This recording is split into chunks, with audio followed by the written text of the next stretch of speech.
कुसुम पवार का नमस्कार। साथियों, राम और कृष्ण एक सिक्के के दो पहलू हैं। अतः श्री राम जन्मोत्सव के उपलक्ष्य में हम कृष्ण लीला पर एक झांकी प्रस्तुत कर रहे हैं। तो लीजिए उतना वध, उतना का वध। आपका सहयोग ही हमारी सफलता है। धन्यवाद।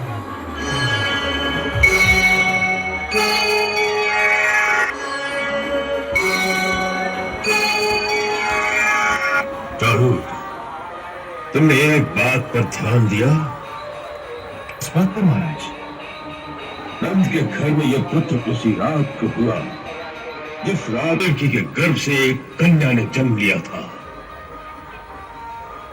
वो रात बड़े महत्व की रात है।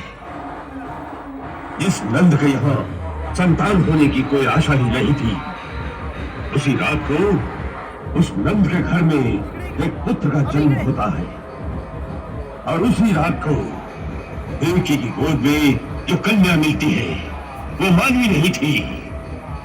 हाथ से छूटते ही उसने अपना असली रूप धारण किया और उसने भी यही कहा कि तुझे मारने वाला जन्म ले चुका है।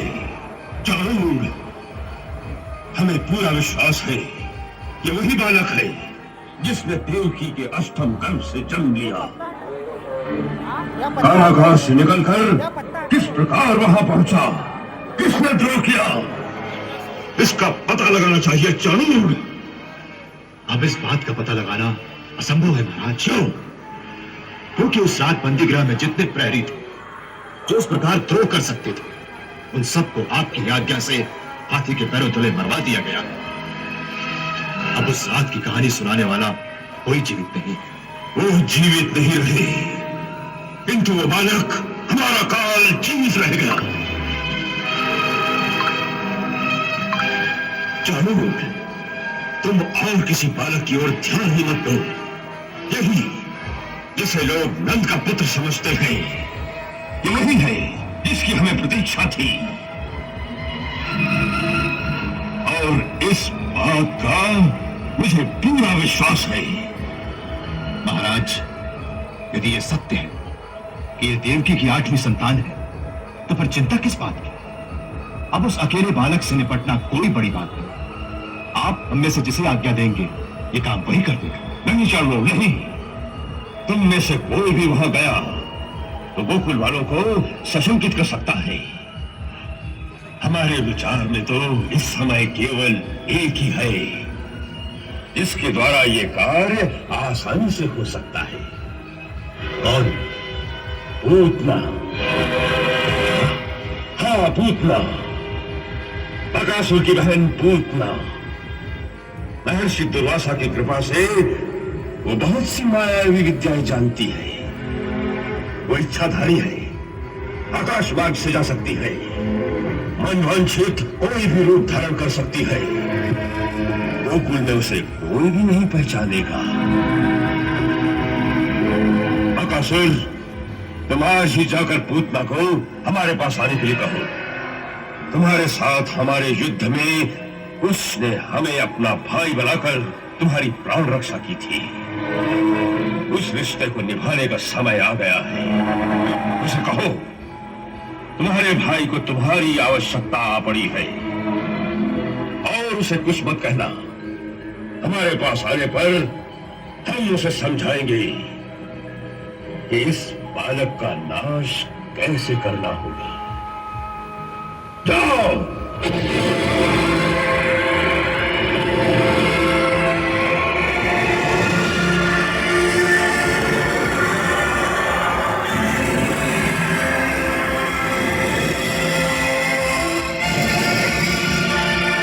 मथुरा नरेश की जय हो। क्या आज्ञा है महाराज? पूतना,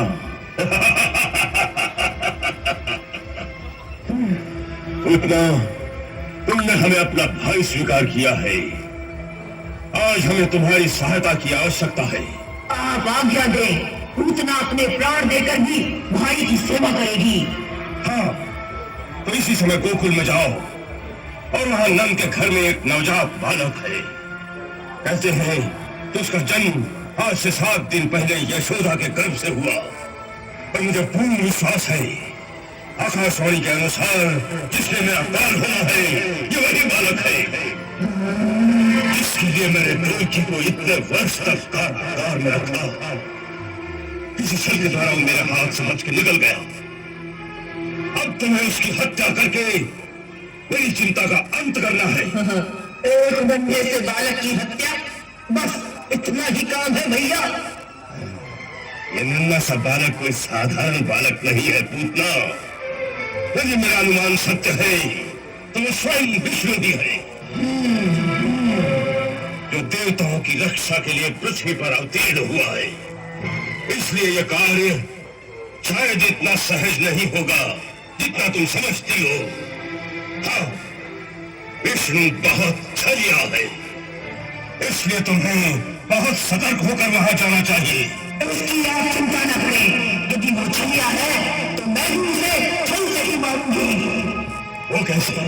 मेरे पास कालकूट नाम का विष है, ऐसा भयंकर कि हाथ लगाओ तो हाथ भी जल जाए।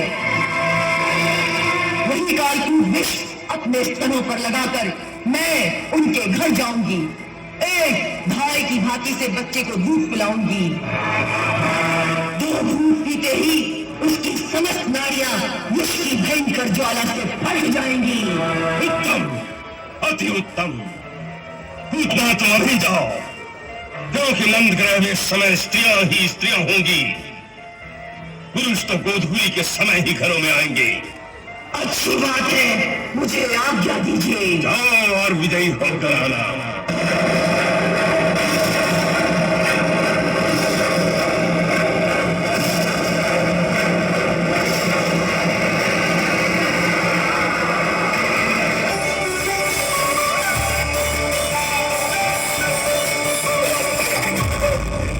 कौन है? कहाँ से आए हैं? देवी लग रही है। अवश्य कोई राजवंश से होगी। नंद भवन में जो पालना उत्सव है ना, उसी में विशेष अतिथि होंगी। विशेष अतिथि तो हूँ, पालना उत्सव को भी विशेष बनाऊंगी मैं।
मथुरा की रहने वाली हूँ। मेरे पति एक श्रेष्ठ विद्वान और परम सत्य ब्राह्मण है।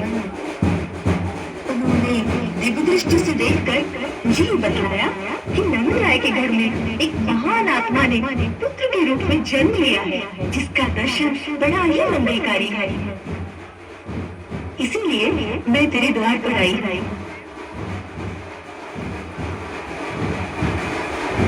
स्वागत है। आसोना मेरा जी। धन्यवाद।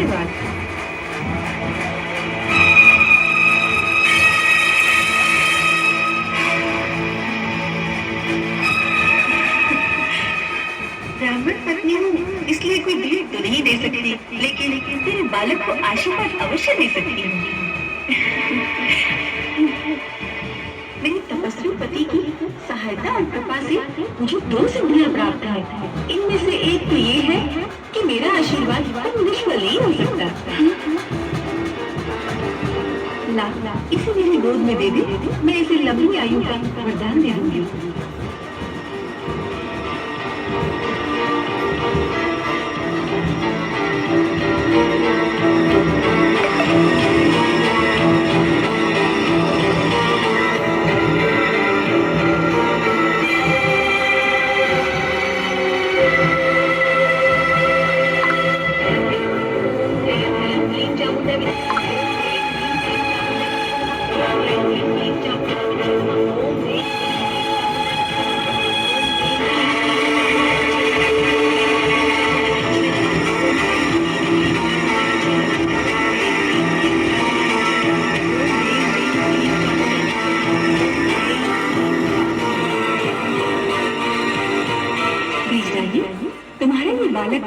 सामान्य बालक नहीं है, ये तो कोई अद्भुत जीव दिखाई पड़ता है, जैसे देवलोक से आया हो।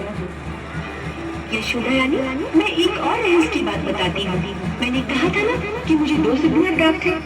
उनमें से दूसरी ये है कि मेरे स्तनों से निरंतर अमृत रस झरता रहता है, जिसके पीने से तेरा पुत्र अमर हो जाएगा। अतः मैं इसकी ढाल बनकर इसे अपना दूध पिला देती हूँ।